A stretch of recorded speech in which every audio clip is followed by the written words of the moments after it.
Madame, Messieurs, bonsoir. Fini la grève de professionnels de médecins, de professionnels non médecins, comme cela a été annoncé lors de la 36e réunion du Conseil des ministres par le ministre de la Santé publique, Hygiène et Prévention, Dr Jean-Jacques Mbongani Mbanda. Le protocole d'accord mettant fin aux négociations entre le bon syndicat et le gouvernement de la République, représenté par le ministre de la Santé, et celui du budget a été signé ce 20 janvier 2022. Regardez.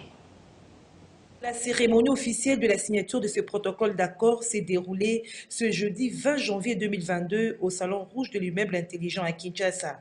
Représentés par les différentes sections, les représentants de chaque délégation et les ministres de la Santé publique, Hygiène et Prévention, accompagnés de la vice-ministre, ont tour à tour apposé leur signature sur les documents. Ainsi, la cérémonie du jour marque la suspension de la grève dans les hôpitaux et toutes les autres structures sanitaires de l'État sur toute l'étendue du territoire national. Dans sa déclaration, le porte-parole du bon syndical des professionnels de santé et des personnels administratifs a indiqué que ces protocoles d'accord relèvent d'une décision motivée depuis la base. À cet effet, les syndicalistes réitèrent leur volonté de reprendre le travail après que les deux parties aient trouvé un consensus avec assurance de respecter de part et d'autre les engagements. Le porte-parole a appelé sous les champs les personnels de santé à reprendre le chemin du travail à partir de ce lundi 24 janvier 2022 dans tous les établissements médicaux de l'État à Kinshasa et dans toutes les provinces. Les syndicats des professionnels et administratifs de la santé ont l'insigne honneur de vous annoncer ce jour leur décision motivée de suspendre la grève sur toute l'étendue du pays dans le secteur de la santé publique, hygiène et prévention. De son côté, le ministre de la Santé publique, Hygiène et Prévention, Dr Jean-Jacques Mbongani, s'est dit très ému de la volonté manifestée par les syndicalistes de signer ces protocoles d'accord sanctionnant la grève dans tous les hôpitaux publics. Cependant, au nom de son Excellence, Monsieur le Premier ministre qui s'est engagé personnellement et de son Excellence, Monsieur le Président de la République, le ministre Jean-Jacques Mbongani a rassuré que les engagements du gouvernement seront bel et bien tenus. Je puis dire que c'est un acte patriotique que vous venez de poser. Le banc syndical et le banc gouvernemental ont convenu de poser des actes qui, pour l'avenir, empêchera, dans la globalité, le secteur à aller encore dans ce qui s'est passé, c'est-à-dire aller en grève. Nous avons retenu que nous devons, nous, gouvernement, mettre tout en place pour que nos engagements se concrétisent. Et je puis vous assurer, au nom du gouvernement, au nom du Premier ministre qui s'est engagé personnellement et au nom du chef de l'État, les engagements du gouvernement seront tenus.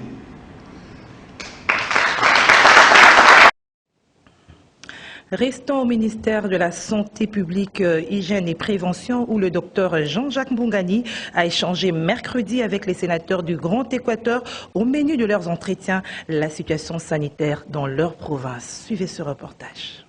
La rencontre de ces jours entre le numéro 1 de la santé en République démocratique du Congo et les élus déselus de l'espace Grand Équateur a tourné autour de différents problèmes du secteur de la santé dans cette partie du pays, liés au manque des infrastructures, au paiement des primes et salaires des personnels soignants et à la carence de médicaments. Ainsi, ils ont abordé la question relative à la pandémie Covid-19 qui vient d'attaquer la population du secteur des Karaba ainsi que d'autres territoires dans la province du Nord-Ubangi. Oui, on a échangé avec les ministres de la Santé publique par rapport aux problèmes qui se passent au niveau du Grand Équateur en ce qui concerne les secteurs de la santé publique. Alors, il nous a reçus, on a bien échangé et nous sommes très contents. Il y a des promesses.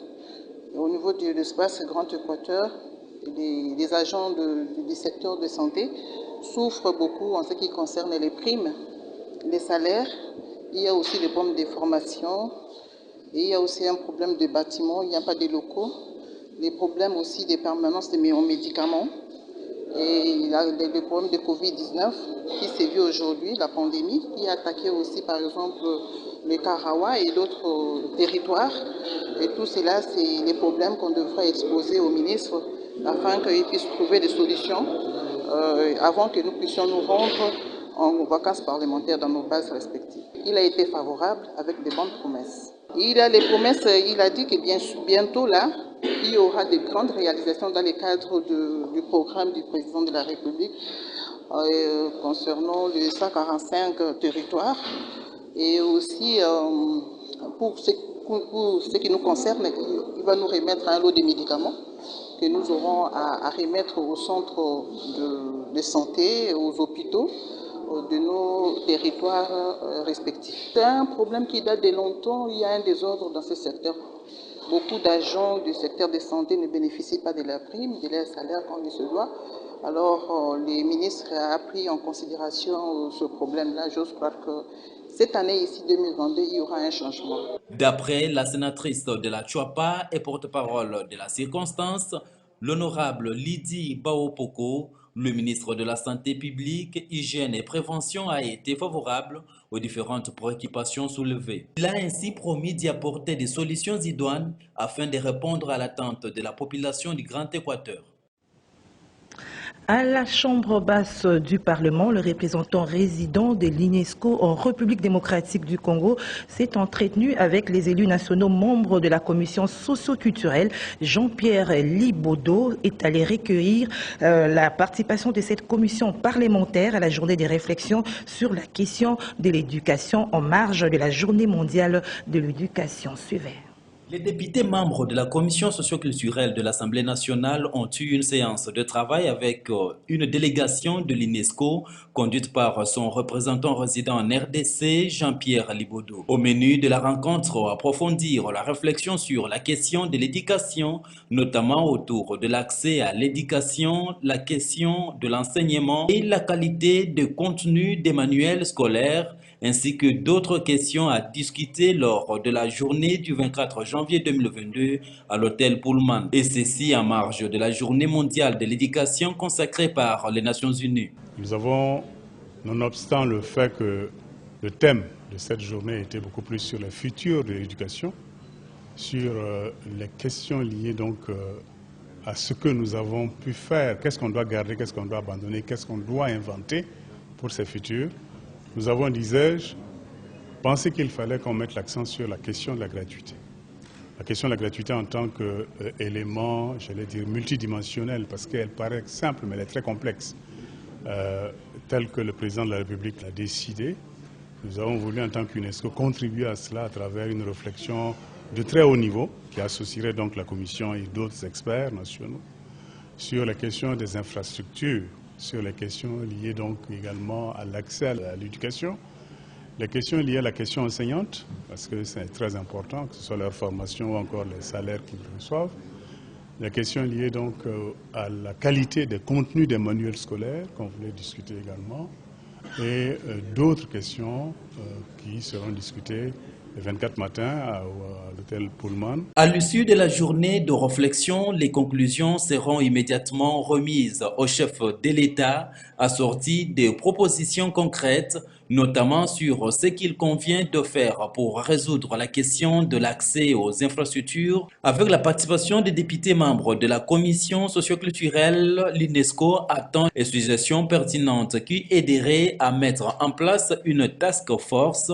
pour réfléchir sur la question. Le député national Léon Mondolé, président de la commission socio-culturelle, s'est félicité de la tenue de cette journée de réflexion avec l'UNESCO à laquelle sont associés les députés membres de la commission. Principalement, la réflexion va selon toute vraisemblance porter sur la question de la mise en place et l'évolution de la gratuité de l'éducation. Une de grandes réformes de cette législature. Et cette réforme attire l'attention et de tous les Congolais, mais aussi de tous les partenaires internationaux. C'est pourquoi nous avions voulu échanger tout autour de cela. Et nous sommes convenus d'avoir une journée de réflexion le 24 de ce mois, tout autour de la question de la gratuité, dégager les propositions concrètes à faire au président de la République pour faire avancer cette réforme de la gratuité. De son côté, la vice-premier ministre, ministre de l'Environnement et Développement durable, Eve Bazaïba, en séjour à Yangambi, dans la province de la Chuapa, a visité le majestueux arbre de l'authenticité qui représente tout un symbole de la conservation et de la valorisation de la forêt tropicale de la République démocratique du Congo. Doudou Montiri nous en parle à travers cet élément.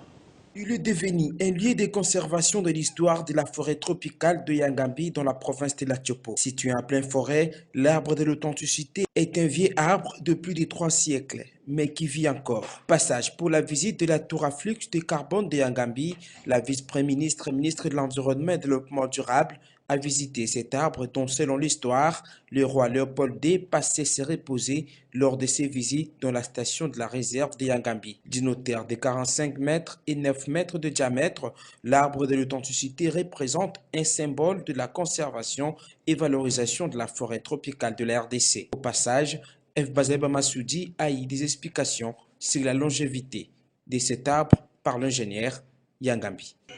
Je suis agent de l'INERA, chercheur dans le programme national de gestion et conservation des ressources naturelles. C'est un Jean-Louis, quand il faisait ses études phytosociologiques, il est venu faire ses études ici. La première parcelle qu'il a jetée pour trouver les dimensions des arbres, il a trouvé cet arbre, c'était plus géant que tous les arbres qui étaient dans la parcelle, et plus gros. Et le nom scientifique, c'est Pachylas matesmani. C'est ça le nom scientifique. Quand je me répète, je vais prononcer langue du vernaculaire. Maintenant, quand il a trouvé ça, même dans des parcelles où il a fait ses études, il n'avait pas trouvé un arbre semblable à cet arbre ici. Et c'est pourquoi le roi a fait ça, et il est venu souvent se reposer. Même ici, on ne voulait pas qu'il y ait de bruit. On balayait même, on grattait jusqu'à ce que si tu pouvais passer avec tes jambes, avec les râteaux, on peut facilement repérer qu'il y a quelqu'un qui est passé ici. Dessus, on te dit qu'il ne faut pas arriver ici. Mais c'est maintenant avec la zaganisation que Mobutu a donné ce nom-là de l'arbre de l'authenticité. Quittant Kinshasa pour le Nord Kivu, notre correspondant à Beni nous apprend que le calme revient dans le secteur de Rwenzori après une attaque rebelle ce jeudi 20 janvier 2022. Suivant Gina Ivoga depuis la région. Au cours d'une incursion de rebelles présumés NDF Nalu à Lubano et à Nama, des villages situés dans le territoire de Beni, Sire, dans le secteur Rwenzori sur la route Beni-Kasindi, la nuit de ce mercredi, on s'est jeudi, une personne a perdu la vie et une autre blessée. Plusieurs maisons ont été incendiées. Des biens de valeur emportés et d'autres personnes restent jusqu'à présent inconnues.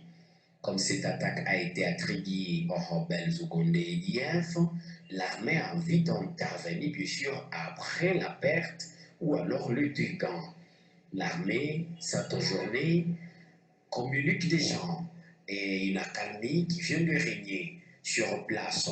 Les sources officielles parlent des gens, des ratissages et de pourchance de cet ennemi qui n'a plus force de revenir sur le lieu. Rappelons qu'il ne passe une nuit, saquer les territoires de Bénissi, tout le secteur de Rwenzori, voire même de Mbao, Kamango, ne soient touchés par des enfants, des massacres, de paisibles populations. Et ces erreurs sont toujours attribuées aux présumés d'IF, qui équipent la région depuis à peu près 11 ans. La population s'étonne comment et combien de fois la médialisation de forces des armées ougandaises et congolaises n'arrive pas à emporter la calmie alors qu'il y a des gens 2 mois que ces armées attaquent et mutualisent les forces pour emmener la paix à la population. J'en suis Gina Ivoa Paloukou, c'est cette Iveralique, Kinshasa. D'une province à une autre, une nouvelle coalition politique a vu le jour dans le Nord Ubangui. Délivrons le Nord Ubangui, c'est son nom. Il s'agit en fait d'une mutation de forces sociales et politiques opposées au retour d'Isato Koloka, désigné pour assurer les affaires courantes à la tête de cette province. Sauvons le Nord Ubangui annonce une marche pacifique le mercredi 26 janvier prochain, comme le dit notre correspondant sur place, Didier Doutimon.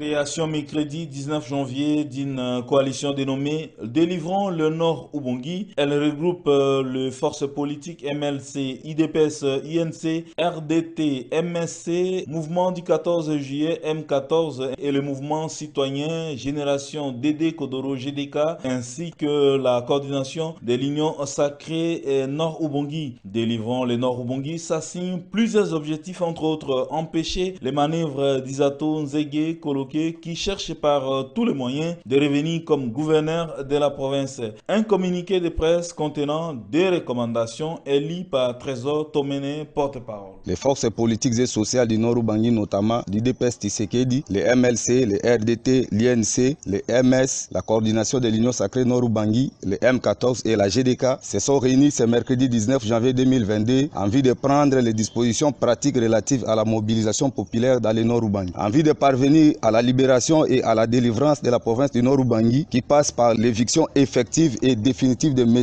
Isato Nzege, les forces politiques et sociales du Nord Ubangui annoncent la mise en place ce jour à Gbadolite d'une coalition dénommée Délivrons le Nord Ubangui, DNI en sigle, pour empêcher les manœuvres de l'ancien gouverneur Isato Nzege qui cherche par tous les moyens à revenir comme gouverneur du Nord Ubangui. Délivrons le Nord Ubangui fait la mise au point suivante. 1. Nous considérons que l'arrêté pris irrégulièrement et annoncé par les cabinets de M. Isato Nzege au sujet des mesures restrictives de liberté au nom de la pandémie à Covid-19 constitue un ballot d'essai et une provocation à l'endroit de la population qui tient à marcher pacifiquement pour soutenir les confessions religieuses dans leurs déclarations adressées au chef de l'État. 2. Nous demandons à la police nationale congolaise de mettre un terme à des intimidations à travers des communiqués visiblement inspirés par Isato Nzege dans le seul but d'intimider la population. La police étant apolitique doit se mettre à l'écart des manipulations de Isato Nzege et prendre plutôt des dispositions pour encadrer la marche pacifique qui aura lieu le mercredi 26 janvier 2022 conformément au programme qui sera incessamment communiqué. Fait à Gbadolite le 19 janvier 2022.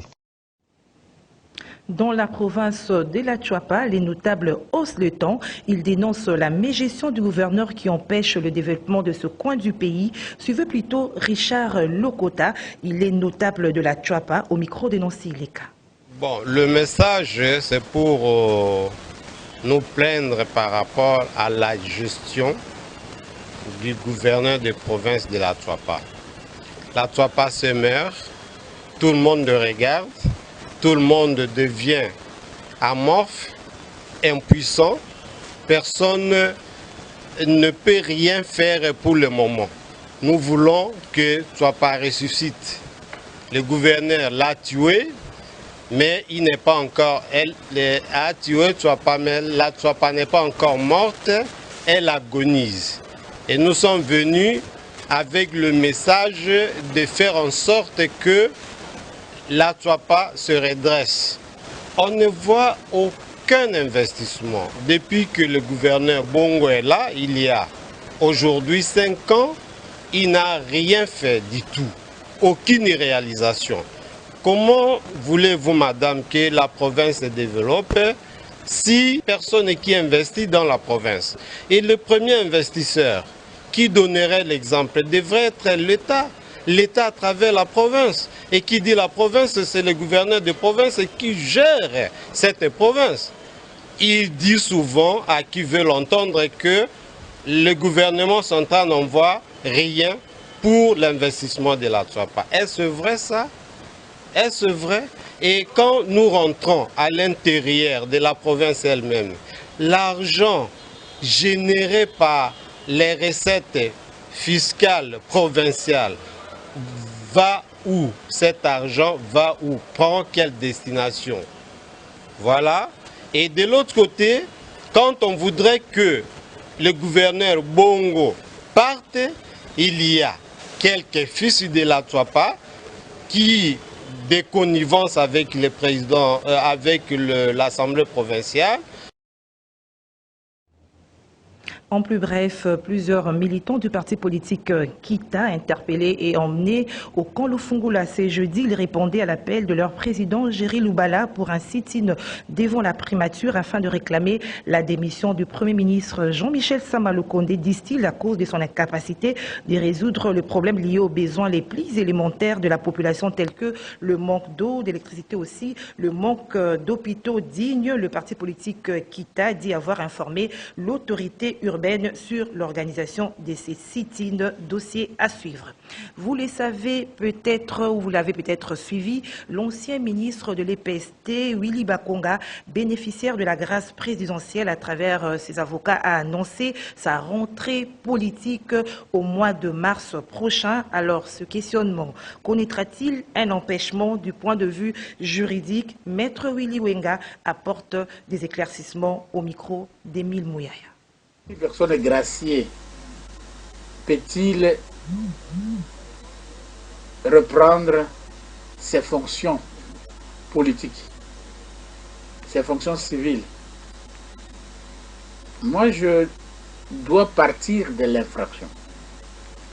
Toute personne qui est poursuivie pour les infractions qui, outre la condamnation principale, il est condamné aussi à des peines subsidiaires. La loi doit préciser. C'est la loi qui précise la peine contre une infraction. C'est la loi qui dit que toute personne poursuivie pour blanchiment des capitaux, détournement ou ceci, cette personne-là doit être condamnée de cette manière-ci. Pour le blanchiment des capitaux, par exemple, dans le cas du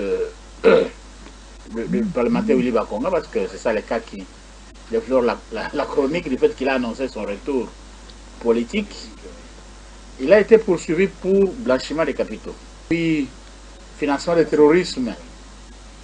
Cette loi-là, à son article 34, précise que la personne poursuivie pour blanchiment des capitaux est punie de 5 à 10 ans de servitude pénale et d'une amende. Il est vrai que l'infraction de blanchiment des capitaux peut concerner aussi les banques, les coopératives, et ainsi de suite. Mais avoir cet article-là ne prévoit pas de peine subsidiaire. On est condamné à la peine de servitude pénale pour blanchiment des capitaux. L'unique peine qu'on vous administre, c'est la servitude pénale et l'amende. Il n'y a pas de peine subsidiaire du genre, il lui sera interdit d'exercer ceci, il lui sera interdit de faire ceci, il lui sera interdit de... Non. Ça n'existe pas. Donc, Willy Bakonga a été gracié par le président de la République. Je n'entre pas dans les polémiques de vraies ou fausses grâces. Non. Il a été gracié parce que l'autorité de la grâce que le président de la République à travers ses services n'ont jamais dit que c'est un faux. Donc, quelque part, le pouvoir, l'autorité, a décidé de le gracier. Et ayant été gracié, la grâce n'a qu'un seul effet, de mettre fin à l'exécution de la servitude pénale. C'est ça l'effet.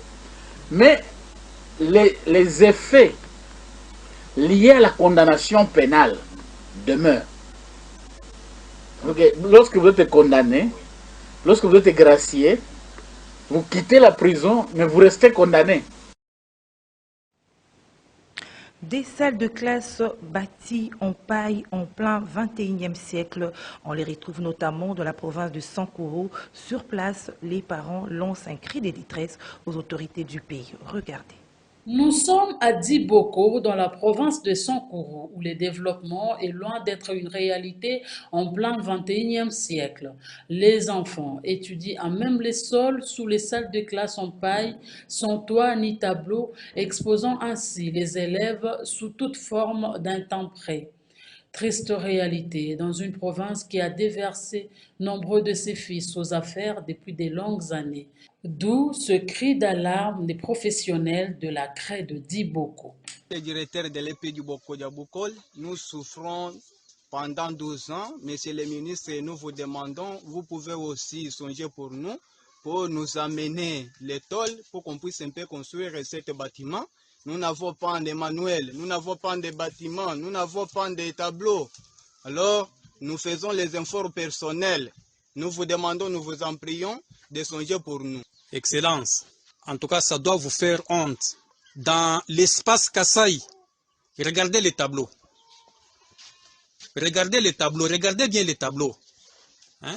Regardez dans quel... Il manque même les tableaux. Ça doit vous faire mal. Et vous laissez les gens détourner des millions de dollars pendant qu'ici, on a besoin juste même de 10 000 dollars. Ça va les aider.